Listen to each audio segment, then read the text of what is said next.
we know the prostitution industry just feeds on young women in our slum. And so I think there's a real need for women in the sport and to focus on young women, but we haven't in lots of ways been able to engage them. Okay. You've touched on briefly some of the vocational schemes. Who's been a very obvious success, but far and away it looks like the biggest success with the book, which is a fantastic book. What else has done well? The jewellery program has done well.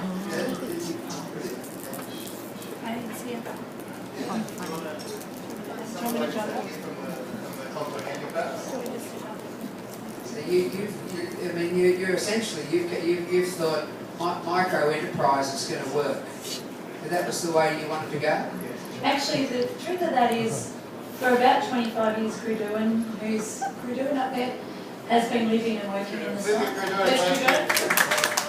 And Cruduan loves craft and is really gifted at making jewellery. And every year we would go back to Australia, she would give us stuff and say, do you think you could sell it? The women have made it. And it would sell. And I'm really bad at craft and hate craft. And I'm like, okay, all right. Maybe this will work. I'm really not good at business, but let's give it a go. And it's really because of Cruduan and A, who's the manager here. This is A, who runs the office. And then the final link in the chain is Pidlar over here, who's Contour Handicraft.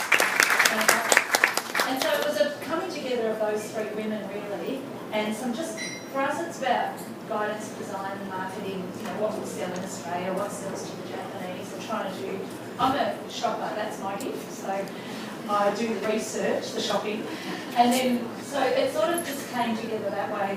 And what these ladies have been able to do is provide fair trade income for women in the community, and that's a Cruduan's dream for about 20 years. So we just happened to land on our feet, meet Cruduan at a time where she just really was really burdened by the fact that so many parents in our school, kids in our school couldn't earn an income. So many of the young women were going into working in the bars. And once you're about 25, you're done now, and then you've got nothing because you're considered old, and then you have to take riskier jobs. And so she had this real passion to see these women. The other thing that is really sad, and we see a lot, is people needing to put their children in orphanages, because to work another job, you've got to work 12 hours a day, 6 days a week.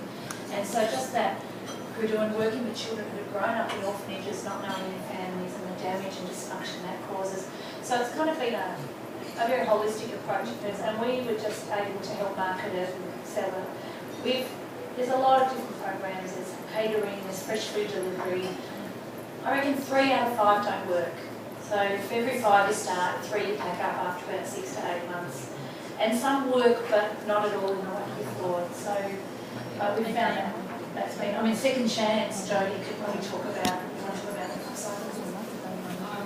Well, Second Chance is, I'm an op shopper from Melbourne, and there's an op shop in every corner in Melbourne, so I missed it. An op shop, that was, not Melbourne. Oh, an op shop, for those who aren't Australians, like a charity store or a, what is it, thrift store. Sorry, everyone on the same page now. But actually, I mean, that's my little joke, but we saw it as an opportunity. We had a lot of expat friends, you know, through many networks who would say, oh, you live in the slum, oh, I could give you, I've got a bag of clothes at home that I don't need anymore, why don't you have it? And, you know, we could easily give it away to 30 families, you know, like that, but we thought, well, why don't we make a business out of this and actually provide employment and training and, you know, a place where people come. So, yeah, that's been running successfully for almost 3 years now, and now we've got an upcycle wares, which is using, second-hand clothing and turning them into bags and goods that we now sell, you know. And so, I mean, it's just exciting when you can actually use a tiny little idea, or you share it usually with a neighbour or someone else, it's their dream or their idea, and then you say, well, let's help us get that up. And so now, you know, and like the ladies who work in the shop, they work tirelessly, but it's exciting because they're making a difference, not only for their own family, but they're actually, you know, oh, she's here tonight. She trains these other women who are working, and she's giving them a second chance. You know, the women that wouldn't get jobs elsewhere, they couldn't. Yeah. Come up again. I'm going to ask a little bit I may, to Pooh. Pooh's obviously on a level where presumably she talked about how only 2 or 3% possibly actually get out of the slum. She's probably, I presume she's at that level. But everything I've been told is that she enjoys to stay there and pass it on. Can she talk a bit about her mentoring?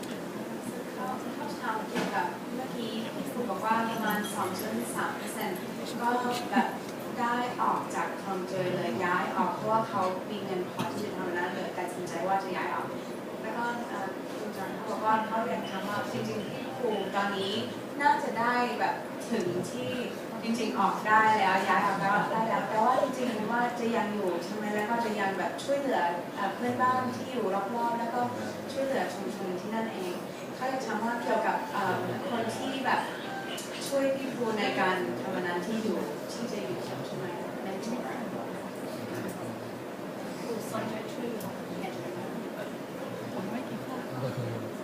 จริงๆแล้วการที่เราทำงานเนี่ยคนที่อยู่ในชุมชนบางทีแบบมีคำถามมาเหมือนกันว่าเหมือนนับตามหัวนักเรียนว่าเหมือนได้เยอะแล้วทุกคนก็คิดว่าน่าจะมีเงินเยอะที่จะแบบมีบ้านใหม่หรือว่ามีเงินไปซื้อบ้านข้างนอกอะไรอย่างเงี้ยแต่จริงๆแล้วคิดว่ายังไม่ถึงแต่จริงๆแล้วเงินที่ได้มาหรือว่าเรื่องหนังสือที่ได้มาอันเนี้ยเรามีหนี้ก็คือต้องใช้หนี้คือตอนนี้คือหมดหนี้แต่จริงๆแล้วเงินยังไม่ถึงที่จะไปซื้อบ้าน So she was saying that people often will return and say, "Oh, you must, you've done so well.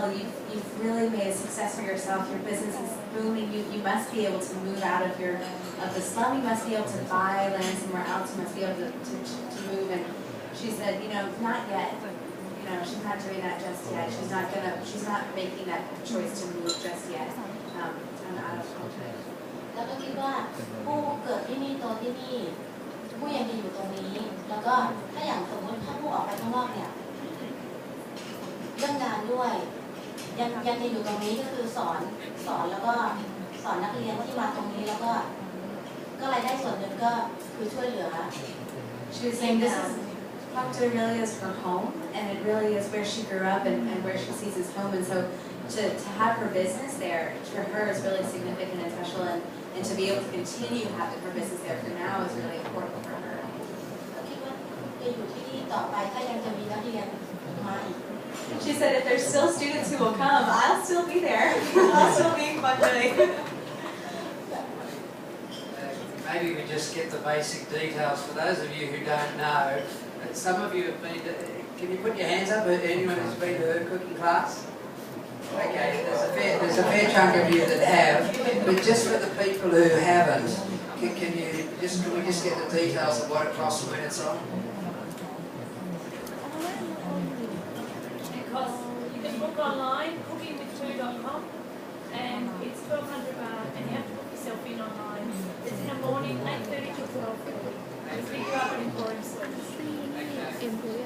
We have, okay. Yes. We've had a huge rush of people wanting to ask questions, I realise that. So what we're going to do is we're going to get one last comment from all of our panellists, and then if people prefer to come and talk privately, that's fine.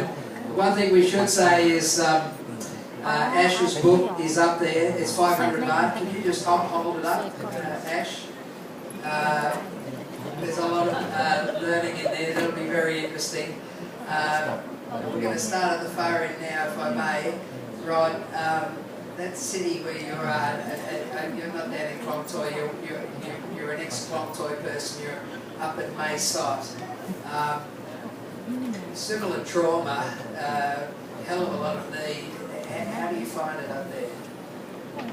Well, I guess it's, in some ways it's not too far removed from Klong Toi in Bangkok with the, I don't know if you've been following the news lately, and it could be a story that's breaking fairly soon, is just the way that at the moment since the 1st of April, wages being raised to 300 baht a day here in Bangkok, and labourers with overtime can earn 450 baht. However, in Mayside, the official minimum